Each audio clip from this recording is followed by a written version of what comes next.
ॐ गजाननं भूतगणादिसेवितं कपीतजम्बूफलचारुभक्षणम् उमासुतं शोकविनाशकारकं नमामि गणेश्वरपादपङ्कजम्। कृष्णाय वासुदेवाय हरिये परमात्मने प्रणतः क्लेशनाशाय गोविंदाय नमो नमः। ओम श्री महापुरुष देवाय नमः। ओम श्री गुरुदेवाय नमः। ओम आनंद स्वरूप भगवान की जय। ओम शांति स्वरूप भगवान की जय।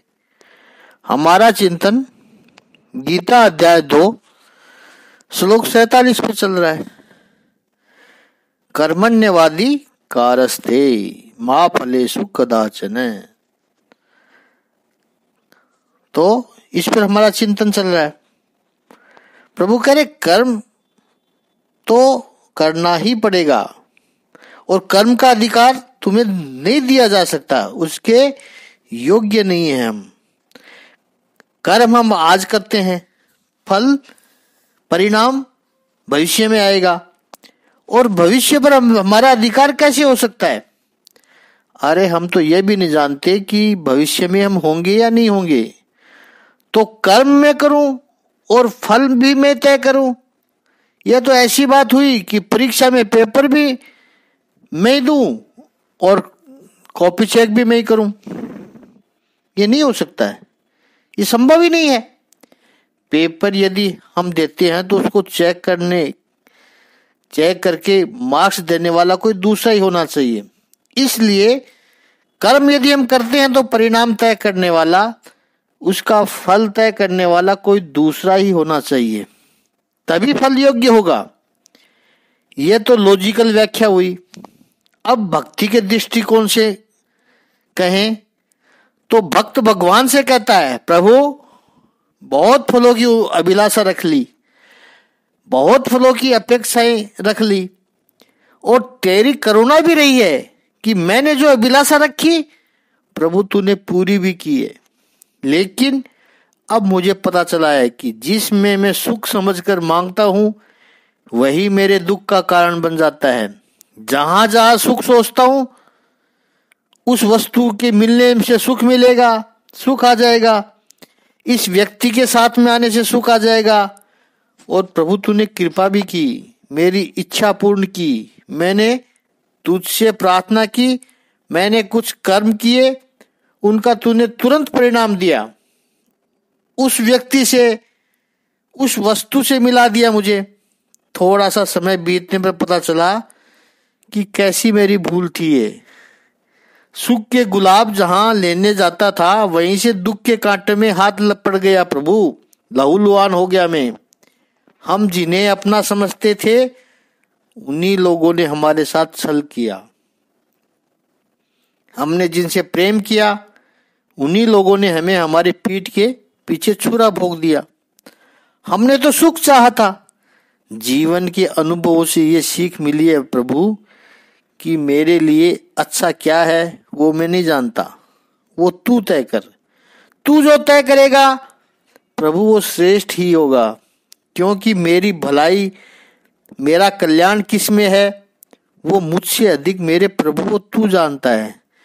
इसलिए तूने जहां जो शरीर दिया है मुझे, मन दिया है, बुद्धि दी है, ऊर्जा दी है, समझदारी दी है, साधन दिए हैं, उन सभी का सदुपयोग करके मेरी 100% एफिशिएंसी के साथ, क्षमता के साथ, कैपेबिलिटी के साथ, पूरी योग्यता के साथ मैं कर्म तो करूंगा और करता रहूंगा।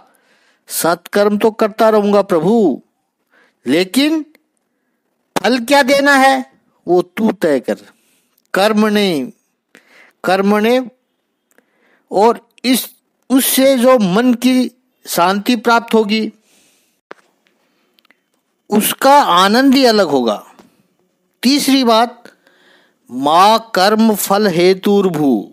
अर्जुन तू जो कर्म करे वो फल के हेतु से मत कर, क्योंकि टोटल जो आधुनिक मैनेजमेंट का शास्त्र है वो तो इसी के ऊपर है, इसी के ऊपर टिका हुआ है। फल का लालच दिखाओ और काम करवाओ, इनिशिएटिव का लालच दो, तभी कर्मचारी मोटिवेट होते हैं, तभी होंगे। नहीं दोगे तो कौन काम करेगा। और यहां भगवत गीता कहती है कि तू फल के हेतु से कार्य मत कर। इसे थोड़ा सा समझे। ये इसलिए प्रभु कह रहे हैं कि ईश्वर चाहते हैं कि अपना कर्म श्रेष्ठ हो। ये भगवान ने बहुत बड़ी कृपा की है हम पर। फल की इच्छा मत रख और कर्म करते हुए फल की अभिलाषा मत रख। फल का हेतु मत बन अर्जुन। ये कहते समय भगवान की बातों का लोगों ने गलत व्याख्या ऐसी की कि तुझे फल नहीं मिलेगा। भगवान का यह कहने का कभी भी अभिप्राय नहीं है, लक्ष्य यह है ही नहीं कि फल नहीं मिलेगा। एक बात ठीक से समझनी है, क्योंकि वो आगे भी आएगी, तीसरे चौथे अध्याय में भी आएगी। कोई कर्म फल के बिना हो ही नहीं सकता है। कर्म है तो फल आएगा ही। हम अपनी भाषा में कहते हैं कि वो निसफल हुआ, शब्द बोलते हैं, लेकिन वो वास्तविकता नहीं है। निसफलता जैसी कोई बात है ही नहीं। जिसे हम निसफलता कहते हैं वो वास्तव में हमारी अपेक्षा के अनुसार फल नहीं आया, ये कहना चाहते हैं। हम दो शब्द जीवन में यूज करते हैं, सफल और निसफल। सफल क्या हुआ? सफल का अर्थ यह है कि जो हमने सोचा था वो परिणाम आ गया, तो हम कहते हैं सफल हो गया काम। और निसफल किसे कहते हैं? निसफल का अर्थ है फल न आना, ये नहीं है। निसफल का अर्थ है हमारी अपेक्षा थी वो फल नहीं आया। फल तो आया, आएगा ही, आज नहीं तो कल अवश्य आएगा, आना ही है। भगवान यहाँ कहते हैं कि फल की अभिलाषा से तू काम मत कर। इसका अर्थ यह है कि भगवान ये कहना चाहते हैं कि तेरे कर्म की क्वालिटी इंप्रूव कर, श्रेष्ठ कर। कर्म करते समय तेरा ध्यान, तेरी ऊर्जा, तेरा संसाधन, क्षमता, सब कुछ कर्म के ऊपर फोकस होनी चाहिए, रिजल्ट के ऊपर नहीं। और यदि कर्म श्रेष्ठ हुआ तो परिणाम तो अच्छा आना ही है, आएगा ही, क्योंकि वो अस्तित्व का नियम है। लेकिन फल की अभिलाषा से कर्म मत कर, क्योंकि उससे तुझे नुकसान है अर्जुन। अब लॉजिकली प्रभु समझाते हैं, अभिलाषा रख के कर्म किया होगा, दो बात होगी, या तो परिणाम आपकी अपेक्षा के अनुसार आए या फिर अपेक्षा के विरुद्ध आए, जिसे व्यवहार में एक सफल और दूसरे को निसफल कहते हैं। अब यदि जिसे आप निसफल कहते हो तो उसमें सबसे पहली बात मन में ग्लानि होगी, मूड ऑफ हो जाएगा, मन मैला हो जाएगा, उदासी आ जाएगी। इतना ही नहीं, आपको अस्तित्व के सिद्धांतों व उनके नियम में संशय भी आ जाएगा कि संसार में सब ठीक नहीं हो रहा है। इतना ही नहीं, आगे चलकर यह भी हो सकता है कि आपको परमात्मा की न्याय वृद्धि के बारे में भी संशय होगा। क्या भगवान देख रहा है सब, या भगवान है? अगर है तो मेरी मेहनत पर उनका ध्यान क्यों नहीं जा रहा है? ये अध्यात्म में बहुत बड़ा नुकसान है। क्या ईश्वर के हाथ में है सब कुछ? और अगर घूम फिर वापस व्यक्ति अपनी तरफ आता है तो यह होगा कि मुझे ठीक से कुछ करना ही नहीं आता है, मैं कुछ कर ही नहीं सकता हूं। एक गिल्ट निर्माण होगा। ऐसा क्यों हुआ? क्योंकि आपने फल की इच्छा रखी। न रखते तो कुछ भी नहीं होता। भगवान कहते हैं अर्जुन, जितनी अपेक्षा ऊंची होगी, बड़ी होगी, उतना तुझे दुख मिलेगा। क्योंकि हर बार तो संभव नहीं है कि जो तू चाहता है वही होता रहे। क्योंकि कर्म करने वाला एक होता है, देने वाला एक होता है, लेकिन उस परिणाम का असर अलग अलग लोगों को होता है। कर्म का परिणाम अपनी अपेक्षा के अनुसार नहीं आया तो ये चर्चा हमने की, लेकिन ऐसा भी होता है कि हम सोचते हैं वही हो जाता है या उससे बेहतर भी हो जाता है, तो उसमें फिर क्या नुकसान है? कोई पूछ सकता है ये बात। उसमें भी नुकसान है। सबसे पहला परिणाम आएगा, ईगो बूस्ट अप हो जाएगा, अहंकार आएगा। मैंने कहा था ऐसा होगा ही, ये मैंने कम करके दिखाया है, ये मैंने करके दिखाया है, ऐसा अहंकार आएगा। और नई पीढ़ी प्रश्न कर सकती है, उनको अनुभव भी है, इसलिए प्रश्न करते हैं कि आजकल तो लोग ऐसे हैं, फल मांगो नहीं तो देते भी नहीं है। ना मांगने पर मांगने पर ही बड़ी मुश्किल से देते हैं, तो न मांगने पर तो वो देंगे भी नहीं। जो नहीं देता है वो दोष कर रहा है, भूल कर रहा है। कर्म के फल को यदि आपने किसी का रोक रखा है, उसके बहुत बड़े भयंकर परिणाम चुकाने पड़ते हैं। ये भूल कभी मत करना। धैर्य रखो भगवान की व्यवस्था पर, उसका कानून बहुत बड़ा है, उस पर विश्वास रखो। देखिए सुदामा को, इतना ज्ञानी, इतना तेजस्वी ब्राह्मण, उसने तय किया मांगेंगे नहीं, तो समाज ने सोचा ये तो मांगते नहीं है, उनको क्या जरूरत है। सुदामा जैसे तेजस्वी ब्राह्मण यानी ज्ञानी ब्राह्मण के पास लोग आते थे शास्त्र समझने के लिए, अपने जीवन का कल्याण पाने के लिए, अपनी भक्ति या उपासना के मार्ग में कोई प्रश्न हो तो उसका समाधान पाने के लिए आते थे। और अपना काम जैसे ही पूरा हो गया, जय श्री कृष्णा कहकर हाथ जोड़कर चले गए। अरे इस ब्राह्मण का परिवार कैसे चलता है? इस ब्राह्मण का इतना समय हमने लिया, यहां से इतना ज्ञान हमने पाया, तो उसके चरणों में कुछ रखना ये हमारा कर्तव्य है। भूल गए लोग बस, उसको क्या जरूरत है? जैसे काम तो उन्हीं को है, सुदामा जी तो ऐसे ही बैठे हैं। शायद लोग ऐसा ही समझते होंगे, लेकिन भगवान ने सुदामा जी को माला माल कर दिया। भगवान की देने की प्रक्रिया ही अलग है। आज की नई पीढ़ी बड़ी बुद्धिशाली है। पढ़े लिखे लोग प्रश्न पूछेंगे कि आजकल लोगों का स्वभाव ऐसा हो गया है, आप फल की अभिलाषा न रखो तो लोग देते ही नहीं है। तब क्या करें? अपने को याद रखना है कि जैसे अहिंसा का अर्थ यह नहीं कि कोई मुझे आकर के मारे। हम अहिंसक है, इसका अर्थ है कि हम दूसरे को नहीं मारेंगे, लेकिन दूसरा अगर आकर मारे तो और आप सहन करते रहो, तो आप वॉयलेंस को बढ़ावा या हिंसा को बढ़ावा दे रहे हो, हिंसा को प्रोत्साहित कर रहे हो। आप दूसरों को मारे वो ही हिंसा है, दूसरा आपको मारे वो भी हिंसा है। तो अहिंसा का अधूरा अर्थ मत समझना। जितना महत्वपूर्ण है कि आप दूसरे को न मारे, उतना ही शायद उससे भी अधिक महत्वपूर्ण है कि दूसरा आपको न मारे। तो यही पूर्ण अहिंसा का अर्थ है। ठीक इसी तरह जब आप निष्काम कर्म करते हो, फल की अभिलाषा नहीं रखते हैं, तो इसका अर्थ सामने वाला आपका शोषण करता रहे, वो आपको एक्सप्लॉइट करता रहे, आपका अनुचित फायदा उठाता रहे।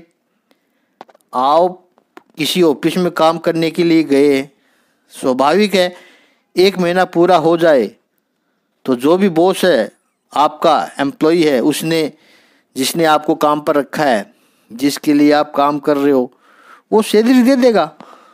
आप मांगोगे नहीं तो उसमें आपकी महानता है।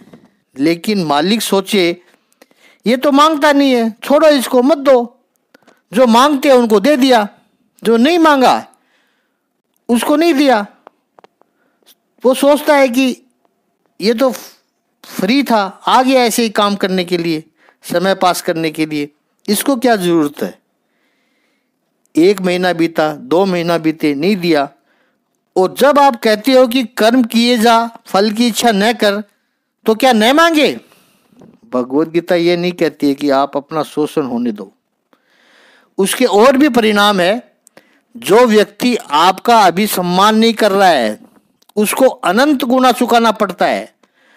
वो भगवत गीता का सिद्धांत है, वह शास्त्र का सिद्धांत है। वहां सूद नहीं लगता है, वहां तो मल्टीपल करके देना पड़ता है। किसी का शोषण किया, किसी के अधिकार का नहीं दिया, वो शास्त्रों में चोरी है और उसका तो परिणाम भुगतना पड़ता है। तो ये मत समझना कि आप फल की अभिलाषा नहीं रखोगे, उसका अर्थ यह नहीं है कि फल नहीं मिलेगा, मिलेगा। जो व्यक्ति शोषण कर रहा है, आप कहते हो ना कि मांगते नहीं है तो देता भी नहीं है। जो व्यक्ति देता नहीं है उसको मल्टीप्लाई करके देना पड़ेगा, क्योंकि वो बंधन में आ रहा है। आप ईश्वर पर श्रद्धा रखो। हाँ, उसको बता सकते हो कि मैं आपके लिए इतना काम कर रहा हूँ, इतनी मेरी आवश्यकता है, समाज में बैठा हूँ, जंगल में बैठा नहीं हूँ, मेरे पीछे मेरा परिवार भी है, ये बता सकते हो आप अपना शोषण मत होने दो। तो पहली बात है, हम मांगते नहीं है तो लोग देते नहीं है। देते नहीं है तो इसका अर्थ है हम हमारा शोषण होने दें? कदापि नहीं। दूसरी बात, फल की अभिलाषा मत रखो। इसका अर्थ है प्लानिंग भी मत करो। ऐसा नहीं है, बिजनेसमैन है तो वो तो जो कर्म करते हैं स्वाभाविक है, प्रॉफिट तो कमाना ही है। प्रॉफिट की इच्छा मत कर। प्रॉफिट नहीं करेगा तो फिर बिजनेस ही कितने दिन चल पड़ेगा? नहीं चल पाएगा। केवल मजदूरी कर, ये समझदारी नहीं हो सकती है। अगर बिजनेस में प्रॉफिट नहीं होगा तो बिजनेस नहीं चल पाएगा। पूरा मैनेजमेंट इसी पर खड़ा है कि फल की अभिलाषा बताओ तभी काम करेंगे। इंसेंटिव दे करके लोगों को मोटिवेट कर पाओगे आप? कुछ नहीं मिलेगा तो कोई कैसे मोटिवेट हो सकता है? आजकल तो ये कहते हैं कि इतना सेल्स करो तो दिवाली पर ये गिफ्ट मिलेगी, फॉरेन टूर मिलेगा, तभी तो वो दौड़ते हैं। इसका भी उत्तर है, भगवत गीता जब कहती है कि फल की इच्छा अभिलाषा मत रखो, इसका अर्थ है कि भगवत गीता ये नहीं कहती कि प्लानिंग मत करो। भगवान श्री कृष्ण ये नहीं कहते हैं कि जीवन में कोई ध्येय मत रखो। ध्येय तो रखना ही है, ध्येय तो रखना ही पड़ेगा। इतना ही नहीं, उस ध्येय को प्राप्त करने की पूरी प्रोसेस भी बनानी होगी, सिस्टमेटिकली प्लानिंग भी करना पड़ेगा। लेकिन एक बार आपने ध्येय तय कर लिया, उसके लिए आपने प्लानिंग कर ली, और जब कर्म शुरू करते हो तो जब कर्म कर रहे हो उस वक्त भगवान कहते कर्मणि, यानी जब कर्म में हो उस समय फल की अभिलाषा मत रखो। उसके पीछे बहुत बड़ी साइकोलॉजी है, प्रिंसिपल है। इसको हम एक दृष्टांत से समझे। एक चित्रकार है, उसका व्यवसाय है चित्र बनाना। वो चित्र बनाकर, चित्र बेचकर ही अपना घर चलाता है, समाज में अपनी जिम्मेदारियां निभाता है। तो अवश्य वो कहेगा ये मेरा काम है, मेरा पैसा है। तो वो ये तय करेगा कि मुझे इस महीने इतनी आवश्यकता है, तो उसके लिए मैं कोई ऐसा अच्छा सा चित्र बनाऊं जो इस दाम में बिके, एक बनाऊं, ज़्यादा बनाऊं, जो भी, तो वो तय तो उसको करना ही पड़ेगा। अब वो जो कैनवास के सामने खड़ा है, अब जब वो चित्र बना रहा है तो भगवान कहते हैं उस समय तू पैसे की चिंता मत कर, उस समय तू ये मत सोच कि क्या मिलेगा मुझे। उस समय तू इतना ही सोच कि मुझे एक श्रेष्ठ चित्र बनाना है। बस चित्र बनाने से पहले तूने प्लानिंग कर लिया, गोल तेरा तूने तय कर लिया, लक्ष्य था वो निर्धारित कर लिया कि इतने पैसे चाहिए मुझे, वो खत्म, वो फाइल बंद कर दे। अब तू पेंट और ब्रश लेकर के कैनवास के सामने खड़ा है, तब 100% अपनी एफिशिएंसी, 100% मेंटल एबिलिटी तेरी, 100% थिंकिंग लगा दे। केवल ये चित्र मेरा श्रेष्ठ ही नहीं, श्रेष्ठतम कैसे बने। चित्र पूरा हो गया, तब उस पर तुझे प्राइस टैग लगाना पड़ेगा, बाजार में रखना पड़ेगा, गैलरी में रखना पड़ेगा, तभी तो जाकर बिकेगा वो। लेकिन भगवान कहते हैं कर्मणि, जब तक तू उस कर्म में है उस समय फल की अभिलाषा मत रख। उस समय तो केवल इतना ही सोच कि मेरा यह चित्र सर्वश्रेष्ठ होना चाहिए, क्योंकि चित्र बनाते समय भी ये तो सोचेगा कि कितना मिलेगा, इतना मिलेगा तो चलेगा, इतना खर्च लग गया। इसी उधेड़ बुन में आपका मन होगा तो उतना मन तुम्हारी सृजनशीलता में नहीं लग रहा है, इसलिए ये तुम्हारा चित्र बिगड़ेगा, क्योंकि तुम्हारी आर्ट तुमने उसमें पूरी नहीं डाली। फल फल सोचता रह गया, इतनी क्रिएटिविटी चित्र में नहीं आई, और नहीं आई तो आपके उस परिणाम पर उसका प्रभाव पड़ेगा। कर्मणि यानी अपना पूरा का पूरा ध्यान उस कर्म को श्रेष्ठ बनाने में लगा दो। परिणाम परमात्मा अवश्य देगा, मिलेगा ही। और प्रभु आगे कहते हैं, माते संगो सत्व कर्मणि। ये भी नहीं हो जाना चाहिए अर्जुन कि तू कर्म को ही छोड़ दे। कर्म एक अपरिहार्य ड्यूटी है तेरी। आगे के श्लोक में भगवान कहते हैं, अगर कर्म नहीं करेगा तो तेरा जीवन निर्वाह कैसे होगा, ये शरीर कैसे चलेगा, ये शरीर रूपी यात्रा कैसे चलेगी तेरी। बुढ़ी दादी माँ भी कुछ न कुछ झाड़ू वाड़ू लगाती है। पोता कहता है, दादी इतने नौकर चाकर है, आप क्यों करते हो ये सब।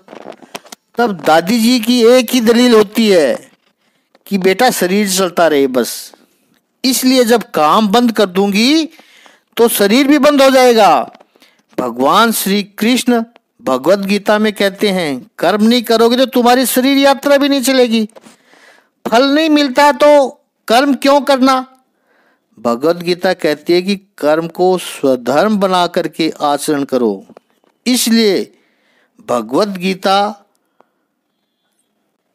की जो सबसे पहला श्लोक है, यानी अपने सबसे पहली वीडियो में हमने चिंतन किया था, जिसने सुना उसको याद आ जाएगा, धर्म क्षेत्र कुरुक्षेत्र, धर्म क्षेत्र कुरुक्षेत्र। ये सबसे पहला श्लोक है गीता जी का। भगवत गीता का ये उपदेश है कि कर्म क्षेत्र को ही धर्म क्षेत्र बनाओ, कर्म क्षेत्र को ही धर्म क्षेत्र बनाओ। जो कर्म आपको करने ही है उसे धर्म समझकर करो। इसलिए शास्त्रों में पति कर्म नहीं कहा है, पति धर्म का है, पत्नी धर्म, पुत्र धर्म, शिष्य धर्म का है, राज धर्म का है, कर्म नहीं का है।